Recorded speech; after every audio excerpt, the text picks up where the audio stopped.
Bienvenue au Canada. Welcome to Canada. Good morning, everyone. On behalf of the ICANN board, I want to welcome you to Toronto for ICANN's 45th International Public Meeting. When the world thinks of Canada, many things come to mind: peacekeeping, economic and political stability, hockey, well, when the NHL isn't on strike anyway.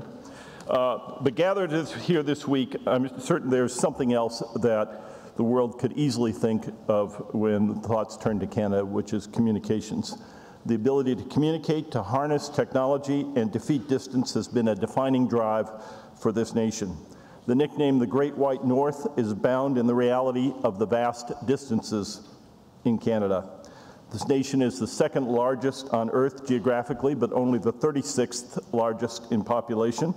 And through every step of its history, Canada and Canadians have labored to collapse distance and bind Canadians together. The fur trade, the transcontinental railway, and telecommunications have all done this. And this has driven Canada to a number of firsts. Anik, the first national domestic satellite, launched in 1972, and its successors are still in space.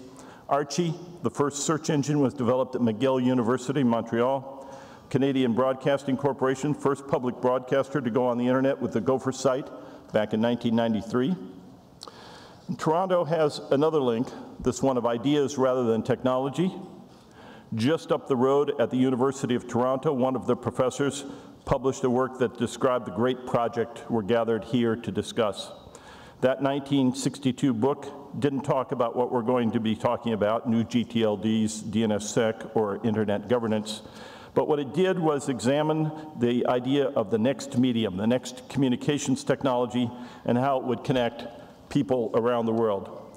30 years before the commercial internet began to spread, Marshall McLuhan's The Gutenberg Galaxy described the global village, a world connected by communications technology.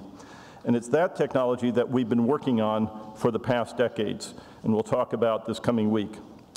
I want to thank several people. I want to thank our hosts from Industry Canada and CIRA, the Canadian Internet Registry, with particular appreciation to Minister Tony Clement, Assistant Deputy Minister Martha Morgan, Heather Dryden, and CIRA's leader Byron Holland.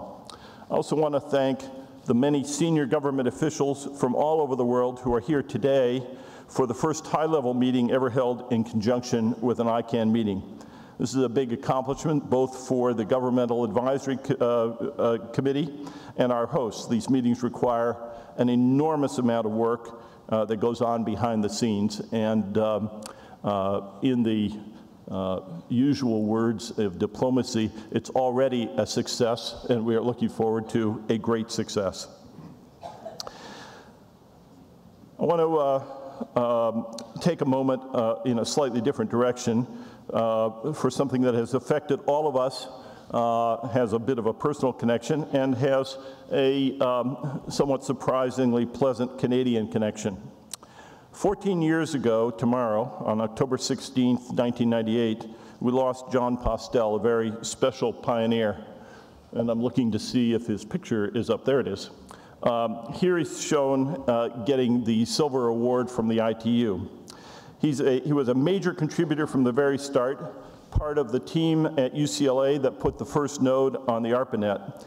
He worked tirelessly for many years, contributing to the architecture of the internet, helping to create the domain name system, and evolving the function that became known as IANN. This award that he's receiving in this picture was in July of 1998, very shortly before his untimely death. And when he was, during this period, was exactly the period that ICANN was being formed. John worked tirelessly and vigorously to help bring ICANN into existence, and was scheduled to be the first Chief Technology Officer as part of the founding team. Let me ask for another picture to be put up. There we go. This is a hokey concocted picture that was shot as part of a piece that Newsweek did to commemorate the 25th anniversary of the ARPANET. This picture was in July 1994. 4 years before John passed away. And we were all at a meeting. That's Vince Cerf on the right, that's me in the background, and John Postel over on the left. Many people have commented that this network cannot work. Although I see, looking at it fresh for the first time in several years, that there is a thematic element that I want to stress, which is exactly what you'd hope for. Your chairman is listening. I'm not doing any talking.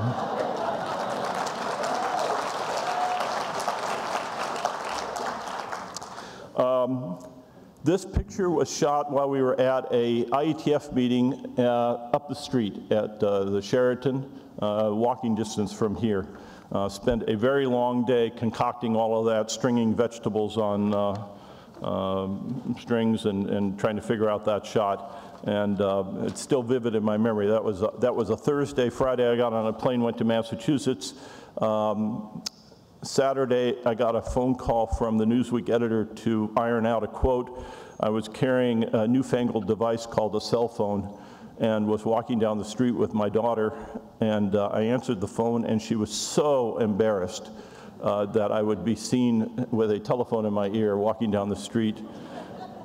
She cannot walk down the street these days without a phone in her ear.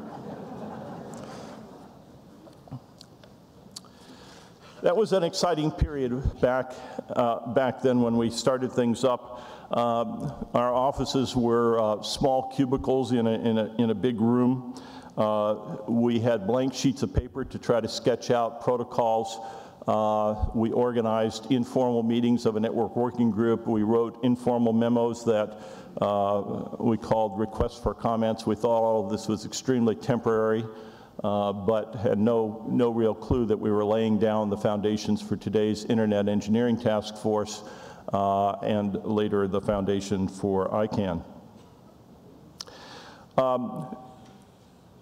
Aside from my job of welcoming you today, the other key thing I have to do is tell you how happy we are with the arrival of Fadi Shahadi in the role of president and CEO. We worked for the board worked very hard over the past year in a search process, and equally hard in the less visible but nonetheless quite vigorous transition process. Fadi outdid himself in what I know was a very high stress period for him.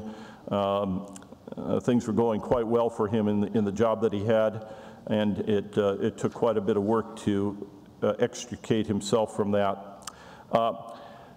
And he advertised that it would take him until the beginning of this month. He was able to accelerate that, but far more impressive to those of us who are watching closely is that in that time when he said he might have a little bit of time to pay attention to ICANN while he was in transition, he studied very hard, studied deeply, spent quite a bit more time than he advertised, and immediately grabbed hold of several of the hard problems.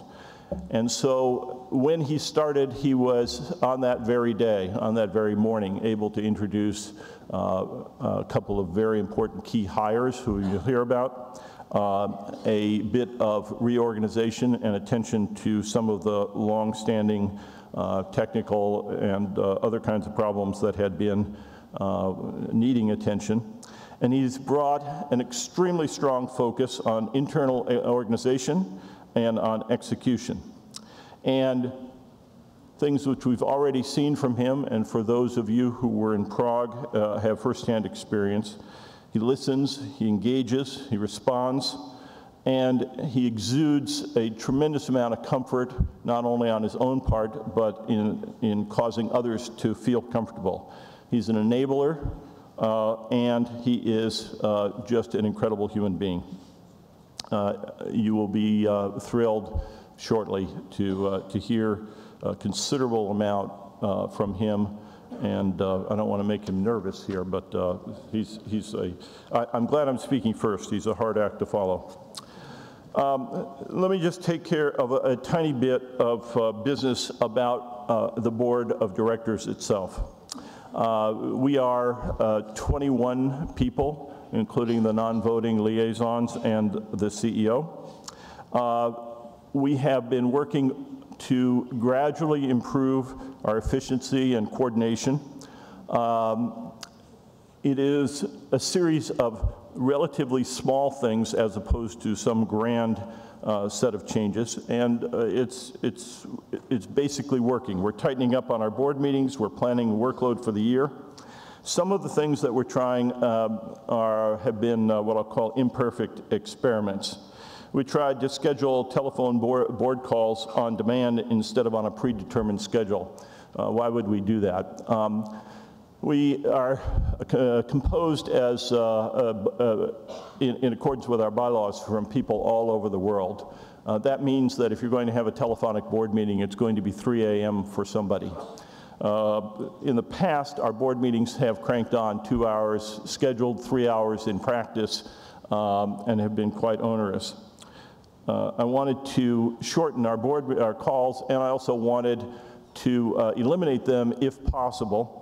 And where there was business that needed to be passed through the board, there are certain requirements having to do with thresholds on spending or on other kinds of actions, that we would schedule them on demand. Nice idea, didn't work very well. I had not realized the consequences of everybody having previously tried to gear their schedule to when the next board meeting is, instead of us scheduling a board meeting as to when it was needed. So we're going to go back on a predetermined schedule.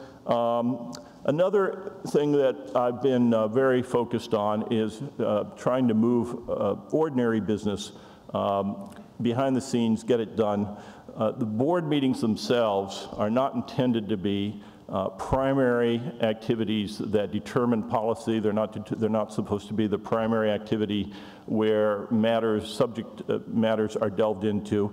We're charged with overseeing the process, making sure that all the pieces have come together and are proper. But I will say we overdid it a bit. In Prague, we passed the COM and the renewal for the .com registry, and we passed the budget. And we did that on Saturday when we were meeting in sort of workshop mode, and received substantial complaints about why did we do that privately instead of in public. And so I'm here to say that I apologize. We set the threshold in the wrong place. We won't do that anymore. Nonetheless, having said that, and being totally committed to putting these kinds of decisions in view where you can see them happen, I want to set your expectations properly. This is, as I said, board meetings are not going to be the place where you see new issues brought up, where you see major debates. There may well be differences of opinion among board members. We will give absolutely open voice to board members to speak their minds, put on the record any opinions, but the formation of those opinions and the debates back and forth have to take place in a more orderly way, in a more timely way, over a period of time through public comment, through open sessions during the meetings, and through the policy development processes, of course, through the supporting organizations and with advice from the advisory committees. So by the time a resolution comes to the board, the real work is all done. As I said, we'll put the high-touch, highly visible decisions in front, and you'll see them. But as I say, the expectation should be set that what you're seeing is the end result of a long process, not a primary process in its own. We also are deeply committed to keeping track of what we've heard from you. The board spends its week listening, meeting with constituency groups, going to various sessions. And we started a practice last time of trying to record what we've heard and then tell you what we've heard and tell you what we plan to do about it. And that's to be followed with the expected follow-through on a sequence like that. We come back the next time and we not only tell you what we heard the last time, what we plan to do since the last time, but what we actually did do about that. So this time we're doing the full cycle. I'm not sure it's perfect, we'll tune it, but Thursday afternoon at the beginning of the public forum, we will document, we already have published what we said we were going to do and what we actually did, but we'll present that and in addition tell you what we've heard this week so far and what we plan to do about it.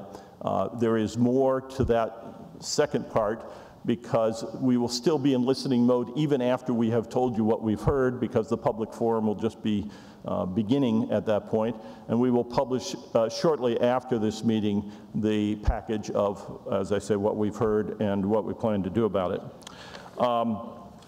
We are eager for feedback on that process. The whole point of it is to improve communication, and so we expect that kind of communication. Let me cover two other things, and then you will be pretty much done with me. We take the reviews required by the affirmation of commitments very seriously. We're in the late stages of implementing the 27 recommendations from the Accountability and Transparency Review. And we've also received reports from the next two reviews for WHOIS and for Security, Stability, and Resiliency. We're now examining these reports carefully. The process is not as visible as I would like it to be, so let me tell you just a bit about it.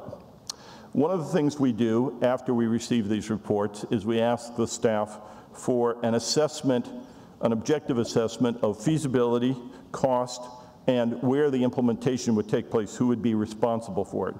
If we accept a recommendation, we want to know for sure how it's going to get done. We also want to reach out to the relevant parties to understand what the impact is going to be, and to the relevant subject matter experts to tell us what we need to know before we go forward with the decision. We give great weight, as we should, to the recommendations in the report. We don't treat them as casual or just advice from another party. And we also look very seriously at how to move forward. We'll say more about this formally during the public board meeting on Thursday. And over time, I expect to document the full cycle of what the review processes are, not just the very heavy work that's done by the review committees themselves. Let me take up the last matter.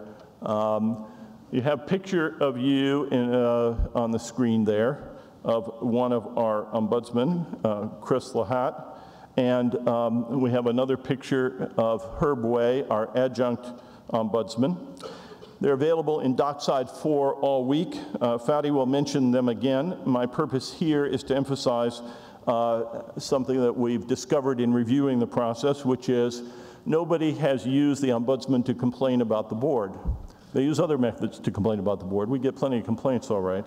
But I wanted to highlight that among the various methods that are available for communicating, the ombudsman process is open-ended, available for all purposes, and in some ways more flexible than asking for a reconsideration motion, which has very narrow parameters. So give it a try.